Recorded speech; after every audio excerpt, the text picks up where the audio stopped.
மகாபாரதம் இதெல்லாம் திரௌபதி கல்யாணத்துக்கு அப்புறம், இது யுத்தத்துக்கெல்லாம் அப்புறம் இல்லை, வனவாசத்துக்கெல்லாம் முன்னாடி திரௌபதி கல்யாணம் 5 பேரோட ஆறுது இல்லையா, சுயம்பரம் ஆகி அதுக்கப்புறம் விடுது. அதுக்கப்புறம் நம்ம பெங்காலியில் பகுபாத் சொல்கிறோமே, நம்மளை அந்த மாதிரி மாட்டு பொண்ணை சமைச்சு போடணும் இல்லையா, அதில் திரௌபதி சமைக்கிறான். 2 குடும்பத்து தாயாதிகள் எல்லாரும் உட்காந்து சாப்பிட்றான். அப்போ வீட்டிலேயே சமயத்தில் குழந்தை மச்சினெல்லாம் கொஞ்சம் குத்தி குத்தி பேசுகிறவங்க இருப்பாங்க இல்லையா. திரௌபதி பரமார வந்துட்டுருக்கா எல்லாருக்கும்.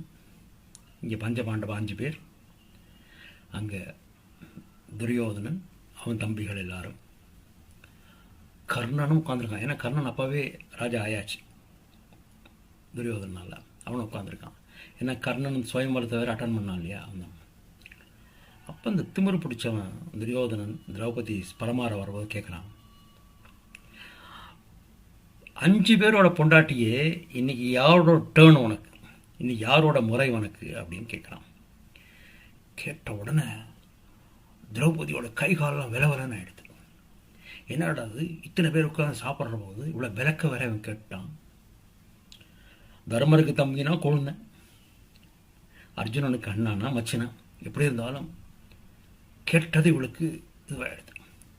அப்படியே கண்ணுலேருந்து தாரையாக ஜலம் ஒழுக ஓடுறா உள்ளுக்குள்ளே, சமயம் கட்டுக்குள்ளே போயிடுறான். இவங்கெல்லாம் இவன் ஓடி போகிறத பார்த்துட்டு துரியோதனன் அவ தம்பிகள் கர்ணன் எல்லாரும் சிரிக்கிறான். அப்படி மடக்கிட்டோம் பாருங்க, பஞ்சபாண்டவ மூஞ்சியெல்லாம் சிவந்து போயிடுது. அப்போ கிச்சனுக்குள்ளே கிருஷ்ணர் என்ட்ரி.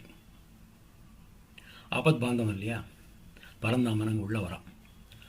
வந்தவுடனே ஓடி போகிறா கிருஷ்ணன்ட்ட, சொல்கிறா, கிருஷ்ணா இந்த மாதிரி என்னை கேட்டுவிட்டான் எல்லாரும் கைத்தாலையும், நான் என்ன பண்ணுறது? நீ திருப்பி கொடுக்க வேண்டியதானே பதில், நான் என்ன திருப்பி கொடுப்பேன் அப்படிங்கிற. இது ஒரு விஷயம் சொல்கிறேன், எங்கேயுமே உன் அழுகையை நீ காமிச்சிக்கக்கூடாது. பொம்மை நாட்டி அழுகையை காமிச்சா அது உன்னோட வீக்னஸ். இப்போ நீ பழையபடி அங்கே பரமாரத்துக்கு போ.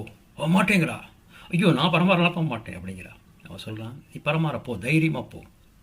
இப்போ துரியோதன்கிட்ட போகிற போது நீ துரியோதனை கேளு, இன்னைக்கு பானுமதிக்கு யாரோட முறை அப்படி.